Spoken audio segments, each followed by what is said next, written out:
Tala Fou malo le ngarurua se whapoponga le nei o tala mai Ausetalia a le Radio Samoa.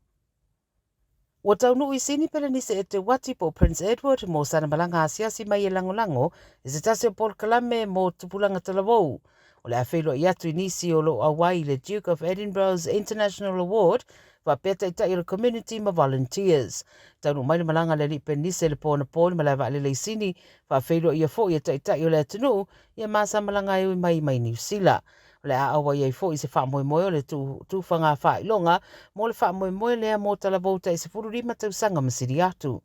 O le a whaipsara rima sepuru ono, na amatai le award le Prince Philip ina wanga I mai Ausetalia, ma taru mai lea taimi, wa siria ma le valu se lau wafe tangata o sui ua awa iai le nei Port Kalame. O se Port Kalame ta ua e whesosoani tupulanga Tala Fou I mata upe pe o le wha mautino ina o mea e mana na o e whai reo langa, ma sauni ai mo lui tau o le soifuanga wha le Tala Fou.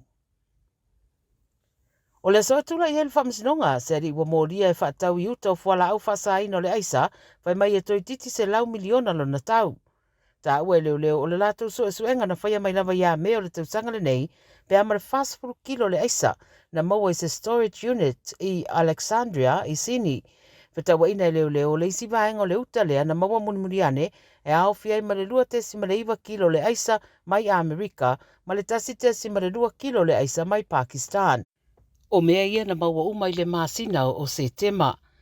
O le sarusulo no se tema na pua leo se ri e rusu lima tausanga le whaitua Alfred's Point I New South Wales, mōria la le ri le tele na mau mōrianga, ai le italia ina le talaitua ai ala sarusu fito se tema na tura I le whamsinonga matatala I lua itua, e tuatura I le whamsinonga I le so. O lo ftaua ina le ripoti sa whaonga le ri le ani ona IDSS, e taria I uta I o whala au whasaina, sa fuafua e sa palai pe whatau fo I e mawai, lana polo fiti.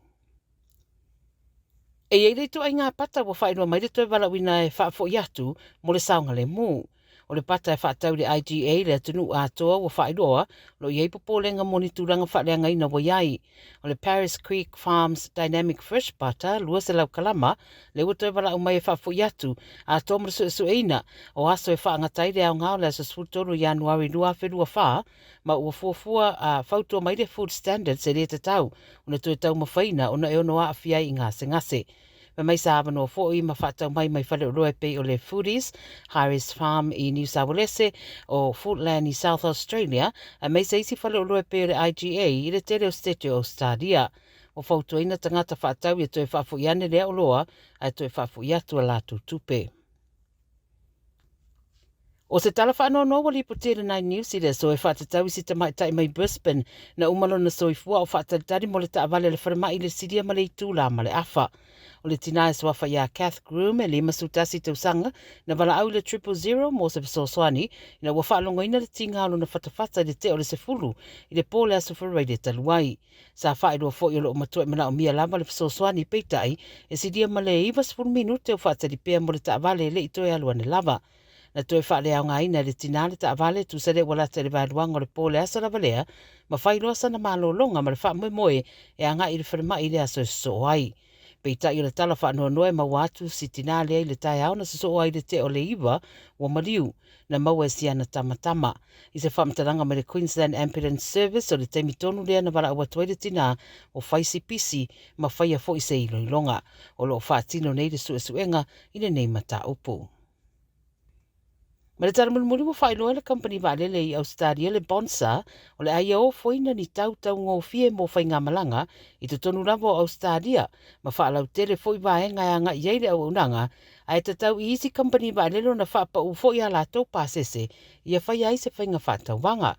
A matatu le vai nei e lima waalele le bonsa o le a whai malanga I le vai aso I le vau Victoria ma le Sunshine State a whai mai le company e le ai lava se mea au pito taua na ilo le wha o popo whainga whaatau wanga e whai titi ai le tau o pasese. O le malanga mai me le pone anga I le Gold Coast I le bonsa one way wa whaasara rau mai e fitu se furuiva tala Ausetalia pa atusa I le iwa se furuiva tala Ausetalia a le Rex Airlines. Ia o tala na le Radio Samoa mai Ausetalia mo le nei fo yaso, veiro e fo ia tai au I seisi wha poponga, wha soi foia.